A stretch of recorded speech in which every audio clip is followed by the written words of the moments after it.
Hello दोस्तों, जय हिंद। उम्मीद है आप सब मस्त होंगे और अपनी पढ़ाई में व्यस्त होंगे। चलिए आज आप सभी को फिर से मैथ का प्रैक्टिस करवा दें। और आपको पता है कि मैथ का प्रैक्टिस करवाने में सबसे पहले आपको कुछ ना कुछ कॉन्सेप्ट बताया जाता है जो कि आप भूल जाते हैं, तो उसको थोड़ा सा आपको देखेंगे तो याद आ जाएगा। ठीक है, और उसके बाद से आपको कराई जाती है प्रैक्टिस, फिर उसके बाद से कुछ कैलकुलेशन के बारे में भी आपको बता दिया जाता है। ठीक है, और जो आपको प्रैक्टिस करवाई जाती है वो बेसिक मेथड से भी बताई जाती है और उससे जो बन सकते हैं सवाल उसको भी बताया जाता है, और साथ साथ में उस सवाल का बेस्ट मेथड यानी जल्दी से कैसे लगा सके, क्योंकि आपको परीक्षा में वही सबसे ज्यादा जरूरी होता है कि सवाल लगाने आना चाहिए और सबसे ज्यादा जरूरी है कि जल्दी लगाने आना चाहिए। तो इन सब बातों पे हम लोग चर्चा करेंगे, तो अपना काम शुरू करते हैं। ठीक है, तो आज का जो कॉन्सेप्ट क्लास रहेगा वो आप लोग देखते होंगे ना कि अभाज्य संख्याओं के बारे में कुछ क्वेश्चन बनते रहते हैं। ठीक ना, तो आज इसकी बात कर लेते हैं।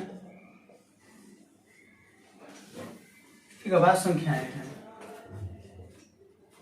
अब देखिए, इसका सबसे पहली बात अगर कर लेते हैं, अभाज्य संख्या होती क्या है? ऐसी संख्या जो एक व खुद से कटे, उसे क्या बोलते हैं? अभाज्य संख्या बोलते हैं। ये तो सबको पता होगा। यानी ऐसी संख्या, उसको इंग्लिश में बोलते हैं प्राइम नंबर।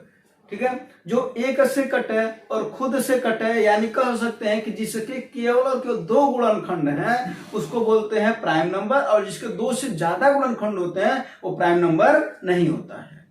ठीक है ना, तो बात समझ में आई। यानी अभाज्य गुणनखंड, अभाज्य संख्याओं के दो गुणनखंड होते हैं, एक वो एक और खुद। अच्छा, अगर देखा जाए तो सबसे छोटी अभाज्य संख्या कौन है? तो आप कहेंगे 2 है।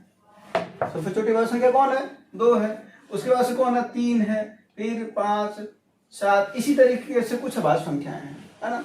अगर बात करें कि सबसे छोटी अभाज्य संख्या 2 है, प्लस एक चीज और है, ये सम संख्या भी है, और यही एक ऐसी संख्या है, ठीक है। अच्छा, ये दो संख्या भी और अंक भी हैं। आपको पता होगा कि 0 से लेकर के 9 यानी कुल 10 अंक हैं, ठीक है। तो एक अंक भी है, संख्या भी है ना। तो 2 क्या है? सबसे छोटी अभाज्य संख्या भी है और सबसे छोटी सम अभाज्य संख्या है।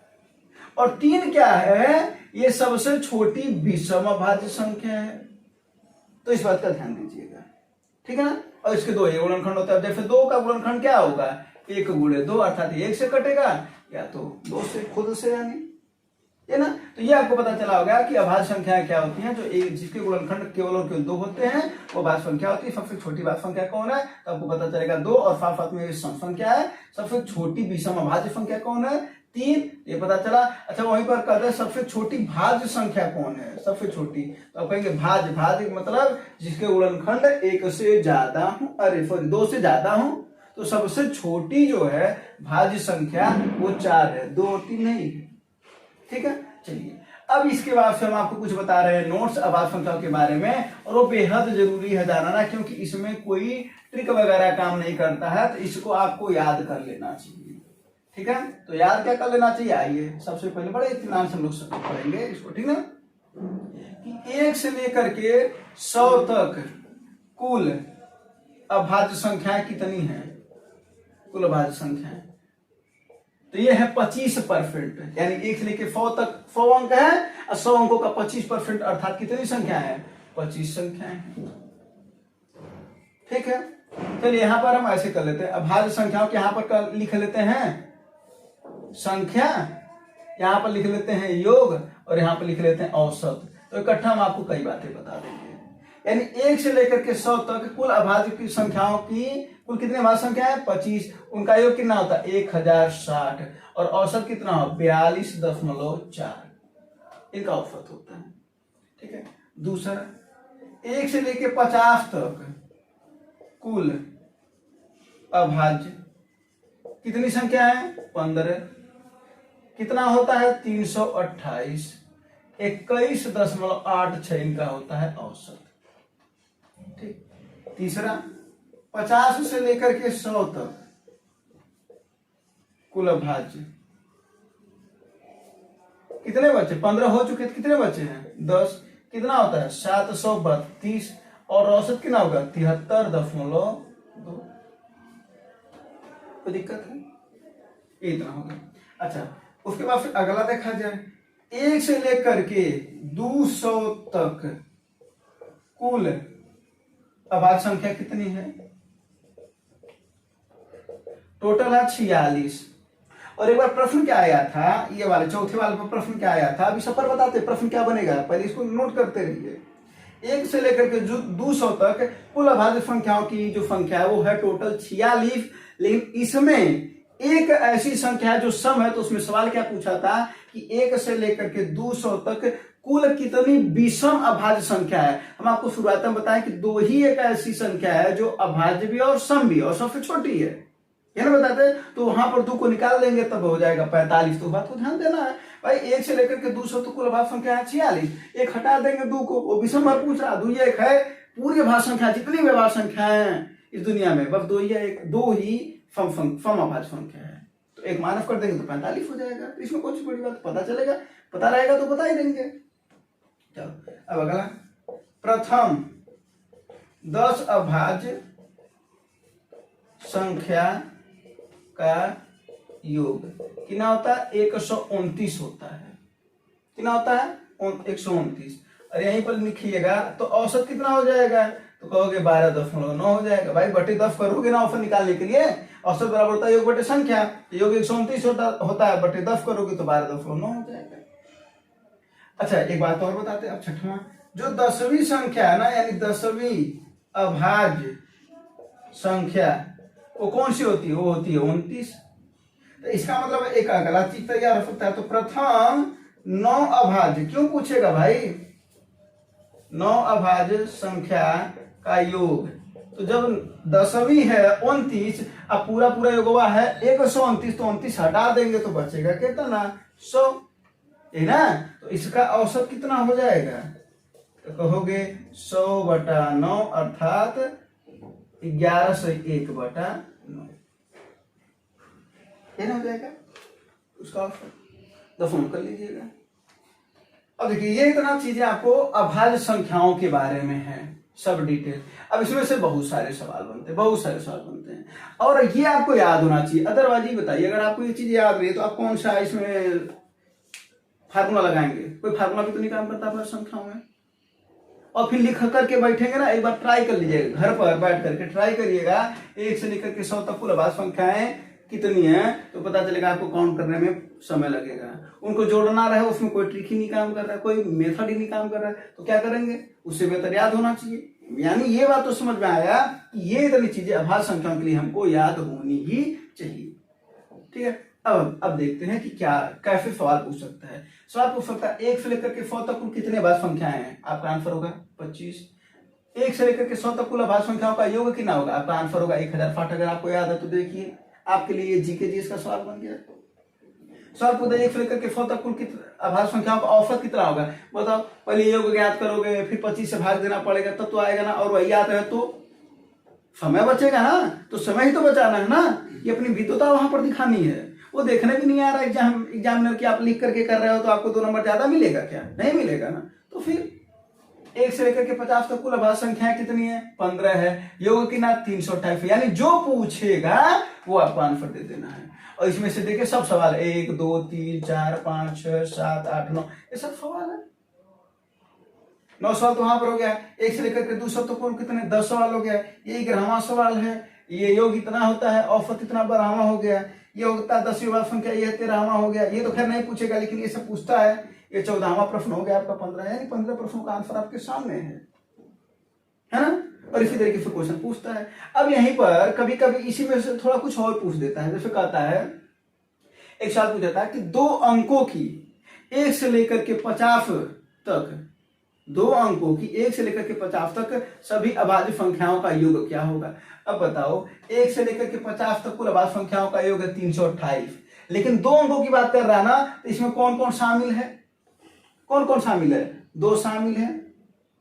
50 तक वो भी मात्र बोला है, मात्र 50 तक, 100 तक, क्योंकि 100 तक भी तो 2 अंक है ना, 50 तक। तो कौन शामिल है, 2 शामिल है, 3 शामिल है, 5 शामिल है, 7 शामिल है, और कोई है इसमें, और कोई नहीं है। तो क्या करेंगे, इन चारों को जोड़ करके 328 में से माइनस कर देंगे, पता चल जाएगा उनका योग। यानी जब ये पता रहेगा तो उसको भी पता कर लेंगे। अदरवाइज क्या करना पड़ेगा, लिखना ही पड़ेगा, उसके अलावा है कोई ऑप्शन नहीं ना, तो लिखना पड़ेगा। तो कृपया इस बातों को या आप शॉर्ट स्क्रीन ले लीजिए और लिख जरूर लीजिएगा, और लिख करके इसको याद कर लीजिएगा।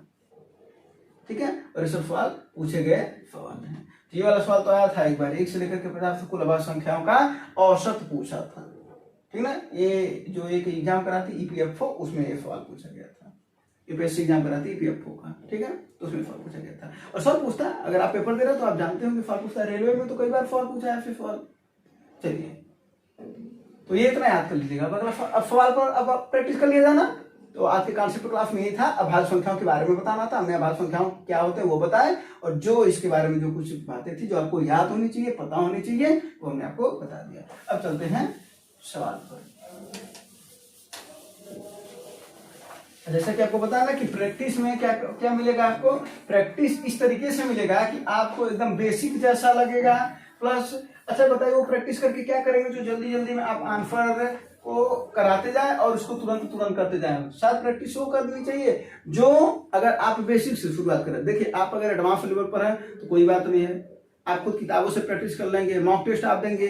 लेकिन जिनकी प्रैक्टिस अभी एक बार मैथ लगाए या एक बार नहीं लगाए, या एक बार लगाए हैं 2 बार लगाए हैं अभी, फिर भी वो उधर से भूलते जा रहे हैं, होता भी है भाई, तो उनके लिए क्या है, उनके लिए बेस्ट होगा कि प्रैक्टिस करेंगे, बेसिक मेथड से सीखेंगे, बेसिक से बेस्ट मेथड को सीखेंगे कि जल्दी से कैसे आ सकता है, साथ साथ में उस सवाल से और कितने सवाल बन सकते हैं उसको भी हम लोग सीखेंगे, ठीक है।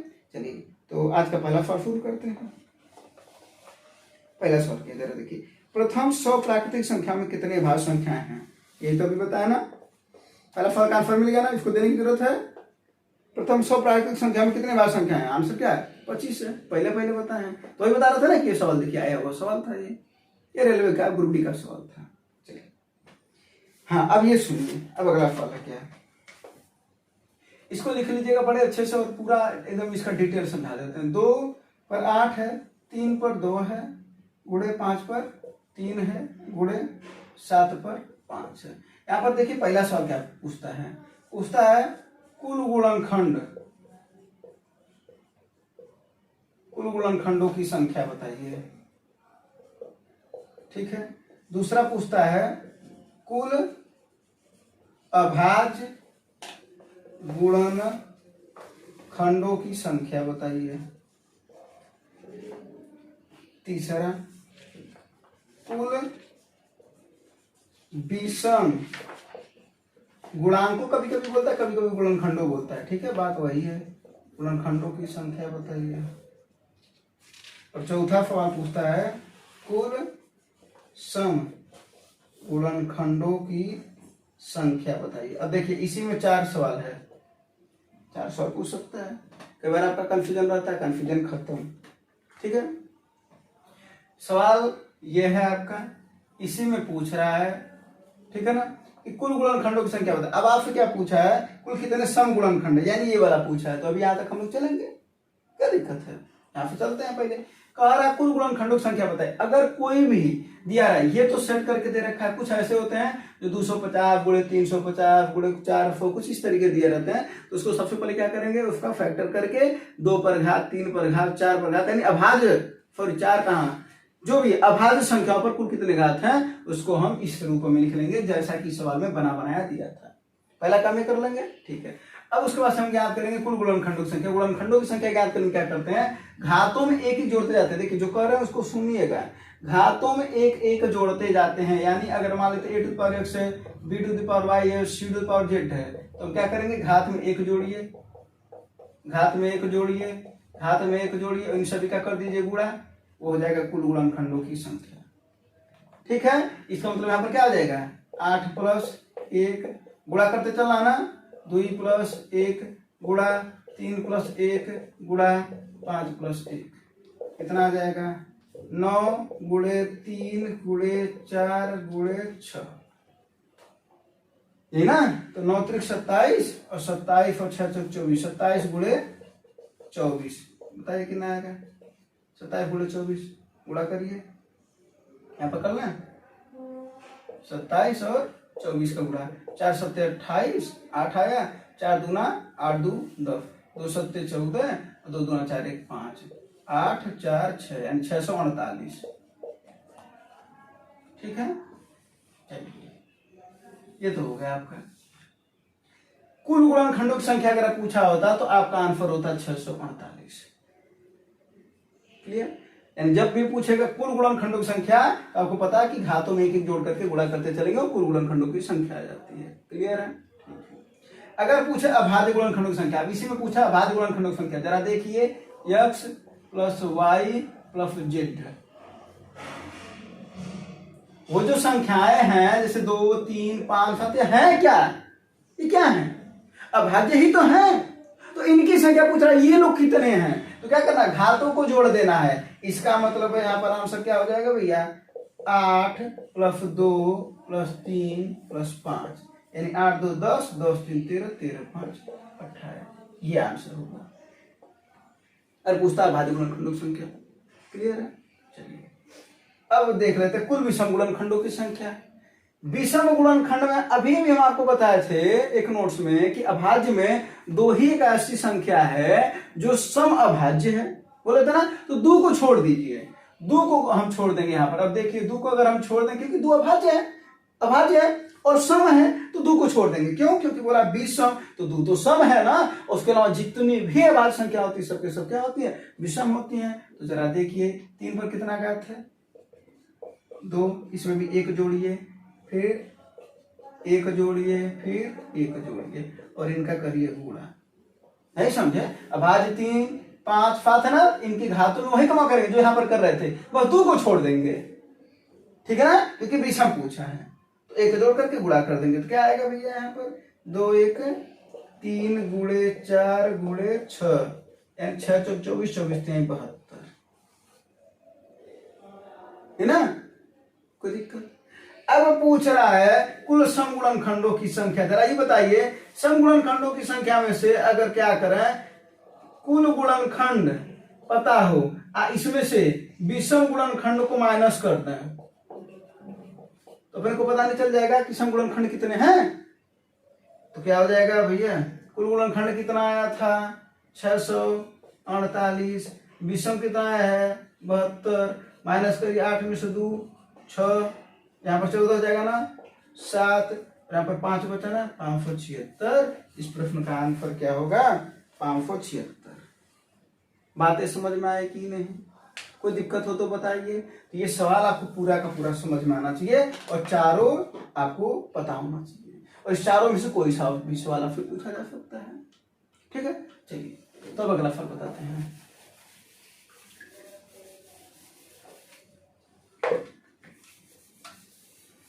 अगला फल देखिए, तब तक आप लोग लगाइए सवाल, प्रैक्टिस करिए। आपके एग्जाम नजदीक है, ये कभी नहीं सोचा जाता कि अभी तो एग्जाम 4 महीने बाद है, 6 महीने बाद है। पढ़ने वाले सब नहीं सोचते हैं, और अगर आप ये सोच रहे हैं तो इसका मतलब है कि अभी आप उस लेवल पर नहीं पहुंचे हैं। ठीक है, अगला फल देखिए करा, एक मंदिर में क्रमशः 12, 16, 24 और 36 मिनट के अंतराल पर 4 घंटियां बजती हैं। यदि उन्हें 6 बजे से निरंतर अंतराल पर बजाना शुरू किया जाए, तब ये दोबारा कब एक साथ बजेंगे। कोई दिक्कत, जब भी घड़ी वाला सवाल आया और इस तरीके से सवाल पूछा है, तो आपको करना क्या है, उन सभी का निकालना है एलसीएम। एलसीएम थोड़ा डायरेक्ट कैसे निकाल लेंगे, बाकी तो आपको तरीका पता है, लेकिन थोड़ा जल्दी में कैसे लगाएंगे उसको समझ लेते हैं। जो सबसे बड़ी संख्या होती है उसी का गुणक करिए, यानी 36 गुणे 1 करिए, 36 आएगा। थोड़ा दिमाग में करेंगे तो और जल्दी होगा। ठीक है, ऐसे 2 आएगा, इस तरीके से करिए और देखते चलिए कि क्या ये सभी से कट जाएगा। 12 से कट जाएगा, ठीक है, 16 से नहीं कटेगा, 24 से भी नहीं कटेगा, ये नहीं हो सकता है। बता देखिए 36 से कट जाएगा, 24 से कट जाएगा, 12 से कट जाएगा, लेकिन 16 से नहीं कट रहा है। तो फिर क्या करेंगे, 36 गुणे 3 करेंगे, है ना। 36 से कितना होता है 108, 36 से तो कटवा करेगा, 24 से नहीं कटेगा ये, है ना। तो अब क्या करेंगे, तब 36 गुणे 4 कर लीजिए, 36 चौके कितना होता है 144, 36 से तो कट ही जाएगा, 24 से 6 बार में कट जा रहा है, 6 चौक 24, 6 बार में कट जा रहा है, 16 से 8 बार में, और 12 से 12 दान 120, 12 दान 120, 12 बार में। इसका मतलब है कि 124 मिनट। तो समझे ना, तो आपको वो करना नहीं पड़ेगा, यानी सबसे बड़ी संख्या का गुणक खोजिए और सभी संख्या अगर उसको काट दे रही हैं तो इसका क्या हो जाता है, एलसीएम हो जाता है। तो 144 मिनट बाद, तो 140 मिनट को क्या बोलते हैं, 2 घंटा 120 मिनट हो गया, 2 घंटा 24 मिनट। तो कब क्या बोल रहा है, 6 बजे बजती है एक साथ, तो अब कब बजेंगी, तो 2 घंटा 24 मिनट जोड़ देंगे तो 8 बज के 24 मिनट पर। 8:24 पर वे एक साथ बजना शुरू करेंगे, फिर से बाद में। ठीक है, अगला फल जरा देखिए। अगला फल बड़ा अच्छा सवाल है और कंफ्यूजन देने के लिए पर्याप्त है।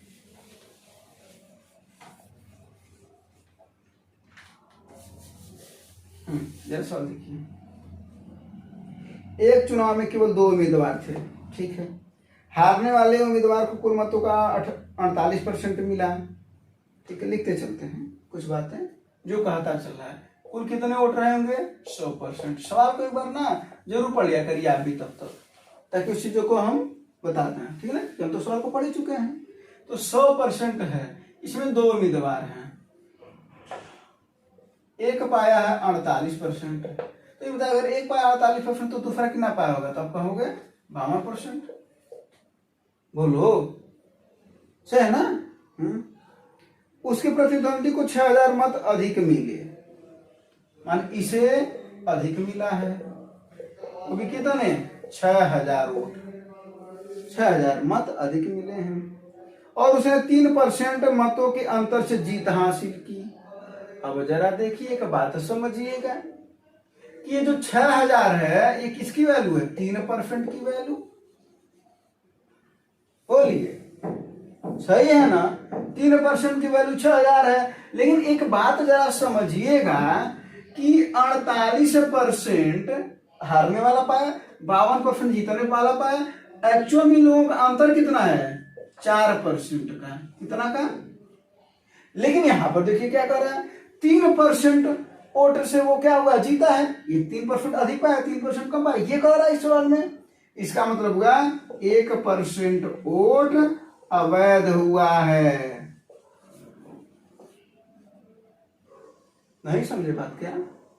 अरे भाई, ये हराया रियल में तो 4% से है, लेकिन ये बोला यहां पर कि 6000 वोट अधिक पाया है और 3% वोट उससे आगे है। तो इसका मतलब है कि 1% वोट गया कहां गया 1% वोट? वही बोला है। तो 1% वोट क्या हुआ? अवैध घोषित हुआ है। अब क्या पूछ रहा है?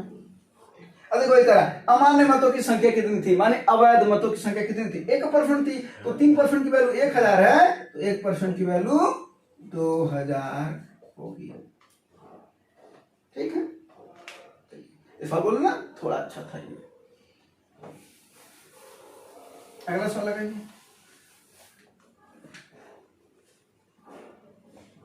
ये वाला सवाल भी अच्छा सवाल है और ये आता है, कई बार आया है एग्जाम में। ये सवाल है, 2 प्रकार के चावल हैं जिनका मूल्य 38 रुपए प्रति केजी है और एक है 42 रुपए प्रति केजी। आराम से समझते हैं ना तो बड़े आराम से आ जाएगा।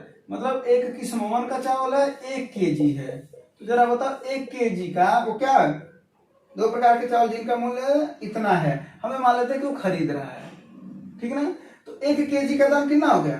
38 रुपया। अरे भाई, 38 रुपये प्रति केजी, तो 1 केजी गया, एक दुकान से खरीदा, 38 रुपया का मिला।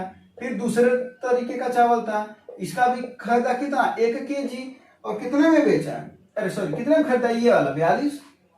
एक दुकान से 38 में खरीदा, दूसरे दुकान से 42 में खरीदा।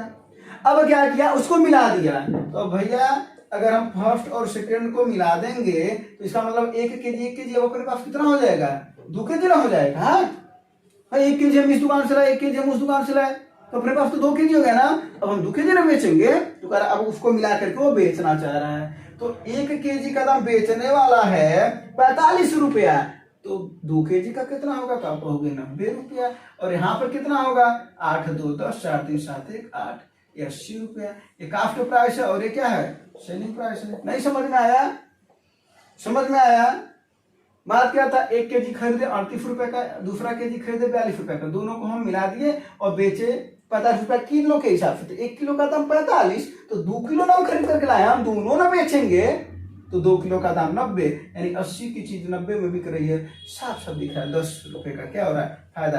कितने में? 80 में गुणे 100, अर्थात इसको काटेंगे 100/8, 12.5 या 12 से 1/2% होता है। ठीक है, तो इसमें ऐसे सवाल दिए जाते हैं। हाँ, अगला सवाल जरा देखिएगा।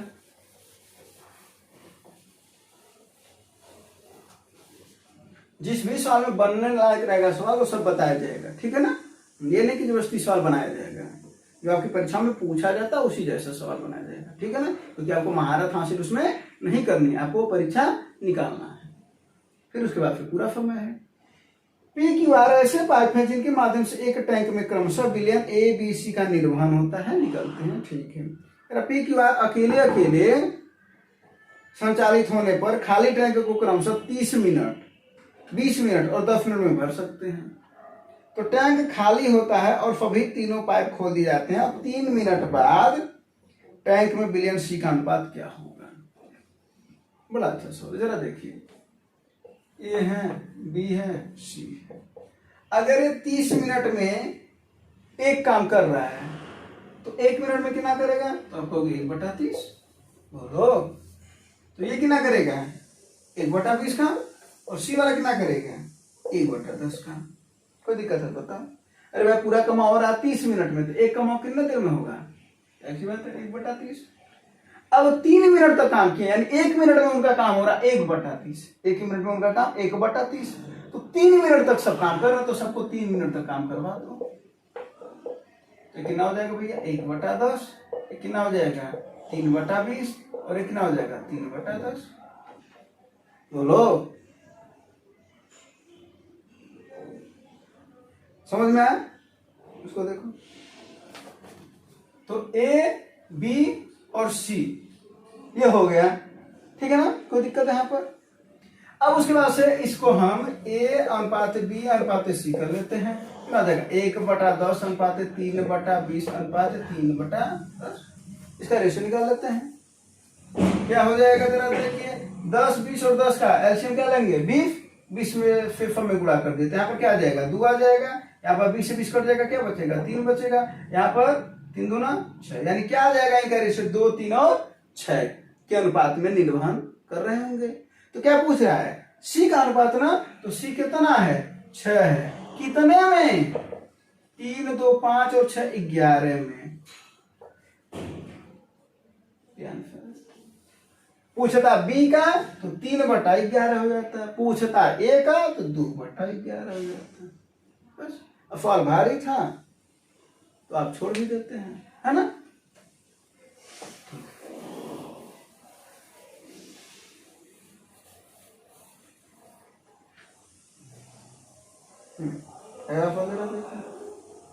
एक निश्चित धनराशि क्या होगी जो 2 वर्ष में 12.5% चक्रवृद्धि ब्याज की दर से 6800 रुपया हो जाती है? फार्मूला लिखेंगे, आप सॉल्व करिए और आप लोग सॉल्व करके हमको इसका आंसर बताइए। फार्मूला क्या होता है चक्रवृद्धि ब्याज का? P1 + R/100 to the power n - 1। सब कुछ इसमें पता है। CI यानी कंपाउंड इंटरेस्ट कितना है? 6800 रुपया। P पता करना है, 1 प्लस कितना है? 12.5 का, फिर 12.5 क्या बोलते हो? 25/2 ना, कितना हो जाएगा? 25/2 × 100 यानी 200। पर कितने समय के लिए है? 2 वर्ष के लिए -1। 25 फिर कितनी बार में कर जाएगा? 8 बार में ना, 8 × 9 8, 8 × 9। इसको सॉल्व करो, सॉल्व करके बताओ इसको। 9/8, तो इसको वर्ग कर लेते हैं ना, 8 × 9 8, 1 9/8 है, 9 का वर्ग 81/64 - 1। क्या हो जाएगा? ये 6800 बराबर P बोले, ये 64 हो जाएगा ना, तो 81 में 64 माइनस होगा, कितना आएगा? 17। हाँ 17 अब बटा 64। 17 चौको 68 400, और यहाँ पर 400 में किसका गुणा करना है? मात्र 64 का, और एक नाम उल्टन हो जाएगा। कितना आ जाएगा? 4 चौके 16 और 4 छक्के 24। कितना आया? आया है? हाँ ठीक है, 25,600। अभी फार्मूला का फॉल था, मात्र पता करना था, बस लिखना था, सॉल्व करना था, है ना? चलो, हर सवाल को जो तरीका जल्दी से बैठ पाए उसी तरीके से कृपया लगाएं, ठीक है ना? कुछ सवाल ऐसे होते हैं जो बेसिक से ही जल्दी में आ जाते हैं, लेकिन हम उसका भी जबरदस्ती का टिक खोजने लगते हैं, तो वो दिक्कत है थोड़ी करी। हाँ, ये वाला सवाल देखिए, हम ये वाला सवाल बताए थे। पहले आप सवाल को पढ़िए और हम कुछ कॉन्सेप्ट भी बताते हैं। सवाल को पढ़िए और सुनिए भी। सवाल हम क्या बताते हैं कि अगर कोई व्यक्ति ए से बी की ओर जा रहा है और कोई व्यक्ति बी से ए की ओर आ रहा है, इसकी स्पीड है मान लेते हैं x किलोमीटर प्रति घंटा और इसकी स्पीड है y किलोमीटर प्रति घंटा, और ये कहीं बीच में मिलते हैं, मान लेते हैं वो पॉइंट C है, ठीक है। तो A को यहां के बाद से A को t1 समय लगता है और यहां के बाद से B को t2 समय लगता है। बात समझिएगा क्या है, कहने का मतलब है हम इधर थे, हमारा दोस्त उधर है, हम लोग बीच में कहीं मिले, उसके बाद फिर हम उसके घर गए, जब वहां पर मिलने के बाद हम उसके घर गए और मिलने के बाद वो हमारे घर आया, तो उन लोगों का समय दे रखा है। यहाँ पर कॉन्सेप्ट तैयार होता है x बटे वाई यानी स्पीड 1 बटे speed 2 equal to under root दूसरा समय बटा पहला। ये तैयार होता है। इस सवाल को भी खूब बड़ा दिया तो है, लेकिन ऐसा ही इसी पर है, अब पढ़ लीजिए। एक ही समय पर शुरू दो कार ए और बी एक दूसरे से विपरीत दिशा में चलते हुए, सही बात है। टी घंटे बाद मिलते हैं, कुछ समय बाद मिले होंगे, यहाँ पर मिल गए, डिस्टर्ब करने के लिए आपको कह रहा मिल गए, कोई बात नहीं, मिल गए। कह रहा 5 घंटे और 6 घंटे बाद मिलने के बाद 5 घंटे मिलने के बाद ये 5 घंटे इसको लगा और इसे लगा यहाँ पर 6 घंटे, ठीक है, यानी बाद वाला समय T2 है और वो T1 है।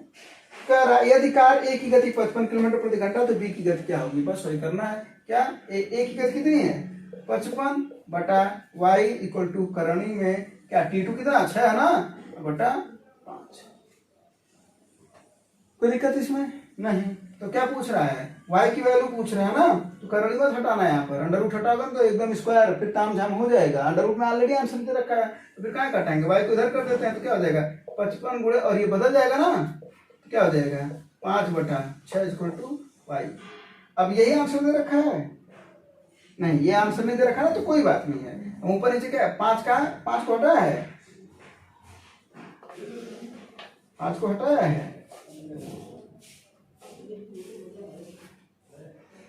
55, हाँ ये वाला है, ठीक है। इसको अंडर रूट को इसको हटा दिया, तो अगर हम 6 और 6 का ऊपर नीचे गुणा कर दें तो क्या आ जाएगा भैया, जरा देखिए 55 और 6 बाहर निकल जाएगा तो 55 बटा 6 अच्छा 25 30, ये वाला आंसर दे रखा है। वो तो फिर जो आंसर दे रखा होगा उसी के हिसाब से ना सरलीकरण करेंगे, ठीक है, इसी को बोलते हैं परिमेयीकरण, ठीक है ना, कर दिए तो आंसर होगा। तो ये वाला ऑप्शन दे रखा है ना, ऑप्शन नंबर डी। तो ये कॉन्सेप्ट को याद रखे रहिएगा और बड़ा इंपॉर्टेंट फॉल है और इसी पर ये लगता है। चलिए अगला फॉल देखिए,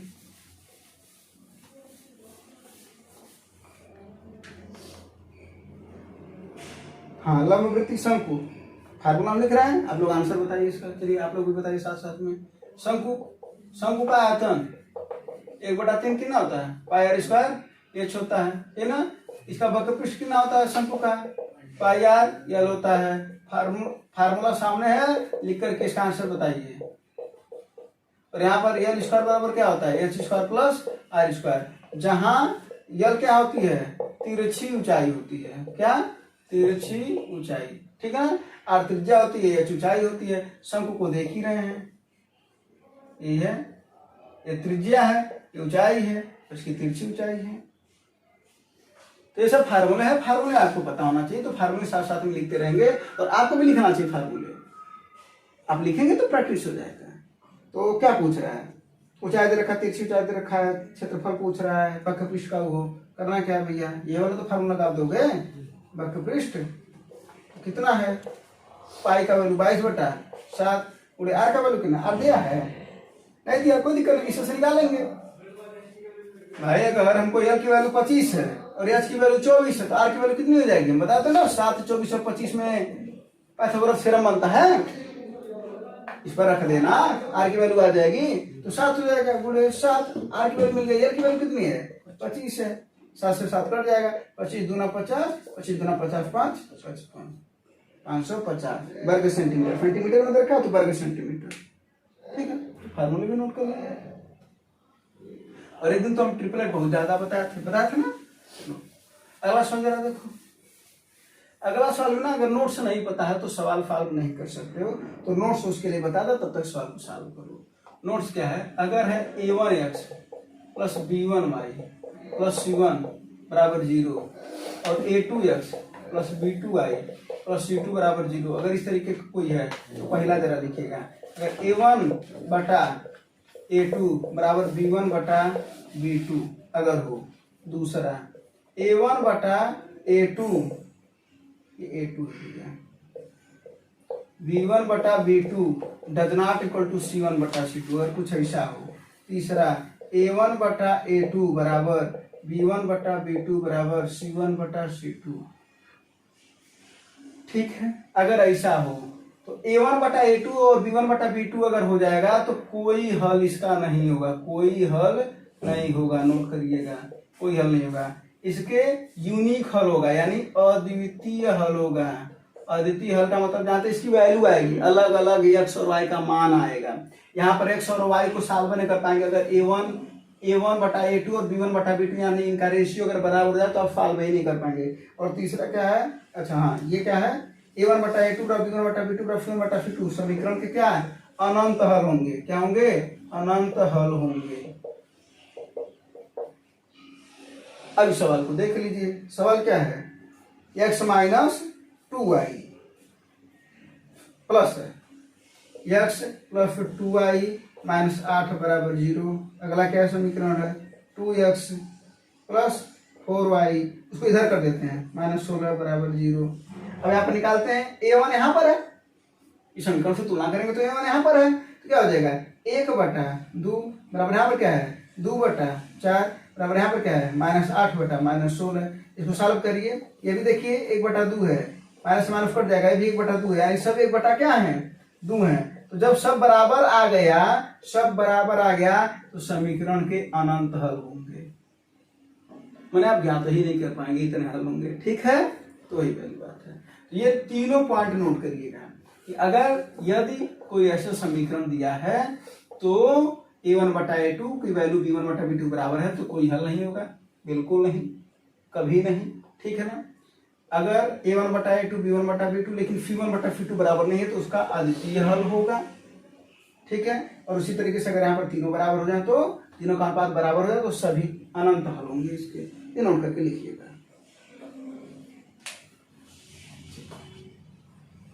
अब ये जो है सवाल, ये है आज के सेशन का लास्ट सवाल। ठीक है,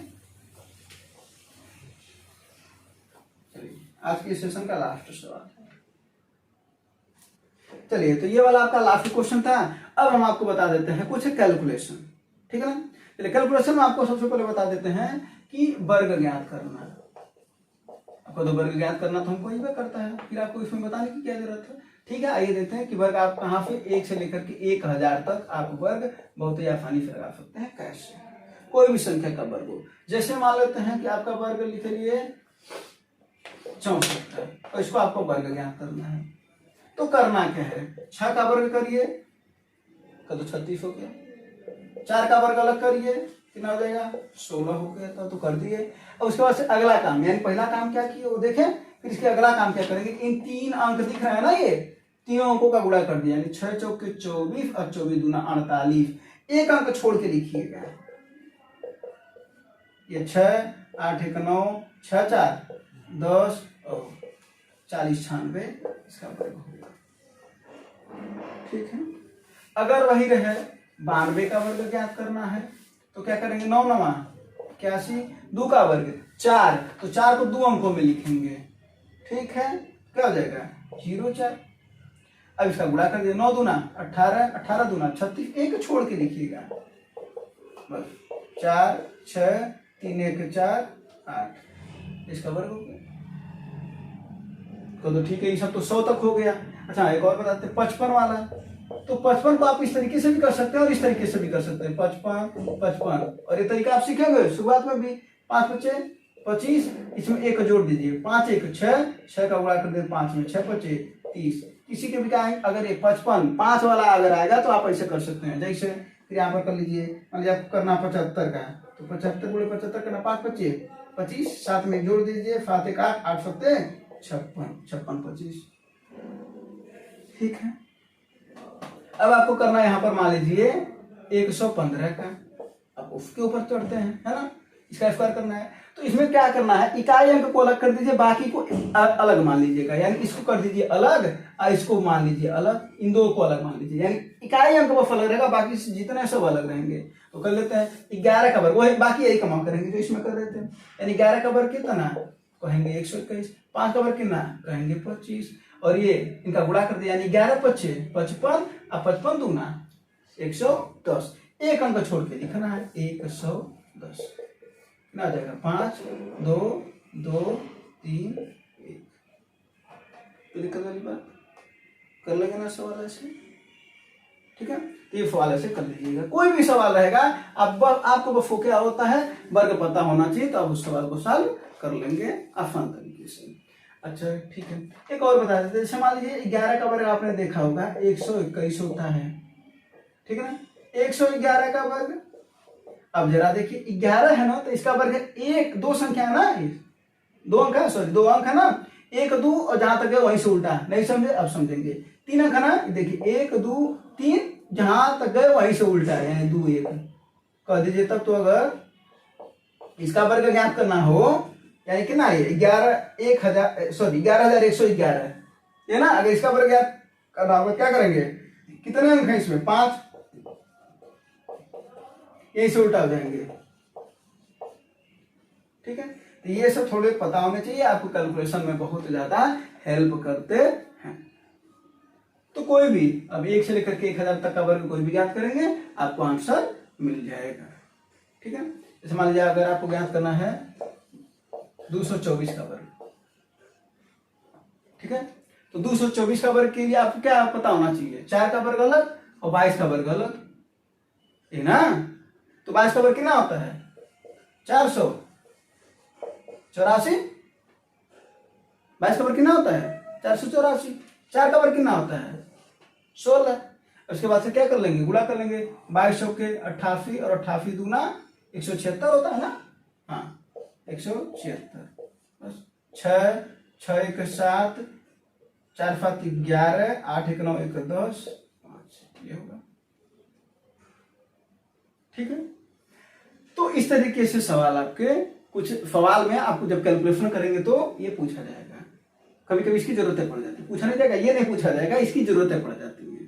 तो वही हम आपको बता रहे थे कि आपको क्या जरूरी है, सबसे पहले तो वो चीजें जानना जरूरी है कि कुछ कॉन्सेप्ट आपको पता चल जाए, उसके बाद आपको प्रैक्टिस करने की जरूरत है, और प्रैक्टिस इस तरीके से करने की जरूरत है कि हमको प्रैक्टिस भी हो जाए और उससे जितने सवाल बन सकते हैं उसको भी पता चल जाए, और बेस्ट मेथड उसका क्या हो सकता है, जल्दी से सवाल कैसे लग सकता है वो भी पता चल जाए, और उसके बाद से अगर आपको कैलकुलेशन भी बता दिया जाए तब तो एकदम बेस्ट है ना, क्योंकि मैथ दो ही चीज से लगता है, एक कॉन्सेप्ट और अगला जस्ट कैलकुलेशन, अगर कॉन्सेप्ट और कैलकुलेशन का कॉम्बिनेशन है तो आपका काम बहुत ही आसानी से बन जाएगा, ठीक है। और समीकरण को सॉल्व करने के लिए अगर हम यहाँ पर थोड़ा सा बता दें तो मैथ दो चीजों से जब कहते हैं कि चलता है, तो एक मैथ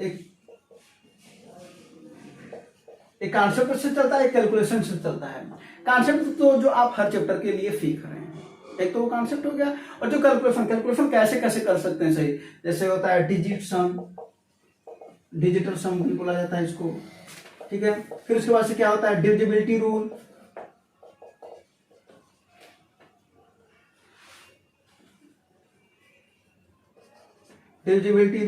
फिर कैलकुलेशन फास्ट रूल, कैलकुलेशन को फास्ट किया जा सकता है, ठीक है, इन सभी को। तो कैलकुलेशन को, और उसके बाद फिर यूनिट डिजिट, ठीक है। फिर एज्यूम लगभग जैसे 55.7 अगर 7 6 है तो उसको मान लीजिए आप 56 मान लीजिए। तो इस तरीके को जब सभी को सीखेंगे हम तब जाकर के अपना कैलकुलेशन सही होता है। तो उन सभी चीजों को भी आपको धीरे धीरे कराया जाएगा ताकि आपका कैलकुलेशन भी सही हो पाए, ठीक है। तो उम्मीद करते हैं कि ये सब चीजें आपको समझ में आई होंगी। धन्यवाद, जय हिंद।